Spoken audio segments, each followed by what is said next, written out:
Welcome to Science Kitchenette. വെണ്ടയ്ക്ക മെഴുക്കുപുരട്ടി തയ്യാറാക്കുന്നതിനായി 500 gram വെണ്ടയ്ക്ക cut ചെയ്തെടുത്തിട്ടുണ്ട്. ഇതിലേക്ക് 10-15 ചെറിയ ഉള്ളി അരിഞ്ഞതും 1/4 ടീസ്പൂൺ മഞ്ഞൾപ്പൊടി, 1 ടീസ്പൂൺ മുളക് പൊടി, 1/2 ടീസ്പൂൺ കുരുമുളക് പൊടി, ആവശ്യത്തിന് ഉപ്പും കറിവേപ്പിലയും 2 ടേബിൾ സ്പൂൺ വെളിച്ചെണ്ണയും കൂടി ചേർത്ത് നന്നായി ഒന്ന് യോജിപ്പിക്കുക.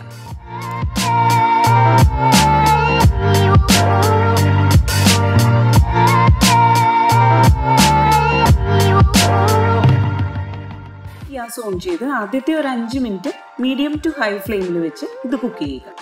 അതിനുശേഷം മീഡിയം ഫ്ലെയിമിൽ വെച്ച് ഇടയ്ക്കിടയ്ക്ക് ഇളക്കി കൊടുത്ത് ഇത് നമുക്ക് കുക്ക് ചെയ്തെടുക്കാം. ഇത് മൂടി വെച്ച് വേവിക്കേണ്ട ആവശ്യമില്ല. അപ്പോൾ വെണ്ടയ്ക്കയെല്ലാം നന്നായി ഫ്രൈ ആയി വന്നിട്ടുണ്ട്. ഇത് ചൂടോടെ തന്നെ സെർവ് ചെയ്യുക. Thanks for watching.